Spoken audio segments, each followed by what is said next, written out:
going to use the odds makers' knowledge against them. Hello, folks. I'm Joe Duffy, CEO of OffshoreInsiders.com.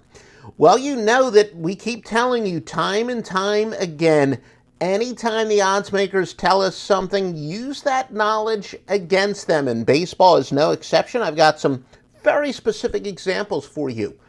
The worst team, at least, when it's based on winning percentage, if that team is favored, betting on that team is a very good bet. And of course, it makes even more sense because people see the records. They're like, wait a minute, this team is a better team. Why would I want to bet on the, don't I want to bet on the better team as an underdog? So, of course, you're going to get very good values here, but the odds makers are making their statement about regression to the mean. And by the way, this angle is even more impressive on the run line. So yes, laying the 1.5 is definitely an even better play, although the money line is very good. Remember, when it comes to money line and ATS handicapping, straight up record is the most deceptive stat from a handicapping standpoint. And again, when we compare the odds makers' knowledge against the straight up records, we use that odds makers' knowledge against them. Another example, colder and inferior pitchers are better value. Gamblers for years and years and years like betting on the pitching, so of course they like the better pitcher and they like the hot pitcher. Again, I don't know how many times I had been told that depending on what era it is, but when I used to hear this all the time, yeah, if I'm going to lose, I'm not going to lose betting against Randy Johnson in his prime or Greg Maddux in his prime. I'm going to lose, betting with him, and this becomes a self-fulfilling prophecy.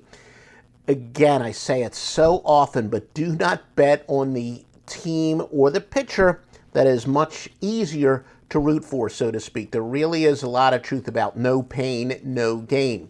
Now, I will say parenthetically, big favorites in recent years have been pretty good plays, especially on the run line. So that's what I said. It's kind of my DNA where I prefer to bet underdogs than favorites, but I always have to go where the facts guide me, and that's one of the great things about using computer systems. Computer systems are totally objective and eliminates biases, and I've been telling you this for years.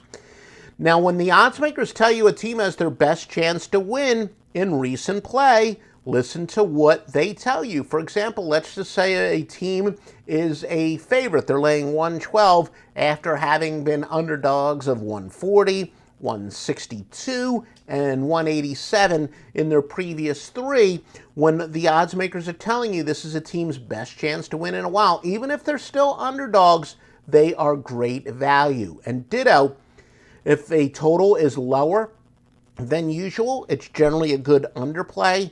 And baseball, like most sports, unders are really more prevalent than overs. It is true, though, with overs, if you have a exceptionally high total relative to recent totals or relative to the medium or average total for the year, it's usually a good overplay.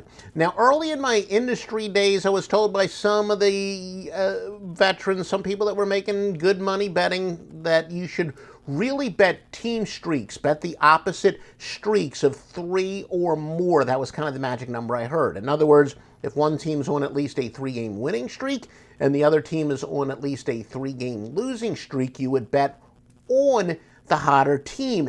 And that was actually a pretty good rule of thumb back in the 80s because baseball was so streaky, and because the odds makers overdid it, they really weighted the lines based too much on pitching, and those of us that handicapped the offense and the team stats generally did extremely well when it came to value. But now the opposite has become true, especially if the colder team is the favorite. It gets back to, look, listen to what the odds makers are telling you. They're favorites despite being a colder team. There's got to be a reason. And it gets back to my favorite phrase in all of gambling, because it wins in every single sport.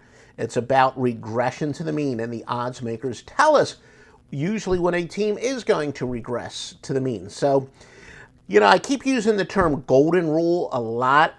if I had to come up with like a top 5, one of my golden rules would be if the line doesn't make sense based on one loss record and or recent streaks, then it will make dollars. It's all about being counterintuitive. The sharp players zig, the square players zig, and the sharp players zag. Get all the best sports picks at offshoreinsiders.com, especially Joe Duffy sports picks. And of course, there is the Master Lock Line, which has been winning for you on the score phone since 1980, the old 976 lock line. And if you like this content, why wouldn't you? Please like, give a heart or whatever on Twitter, share, comment, embed. It's your way to tell the search engines that you want to see more great content like this. So we appreciate your support. Make sure you visit us at offshoreinsiders.com or on Twitter. Because of character limitations, there is no S. It's at Offshore Insider. But again, the website itself, offshoreinsiders.com.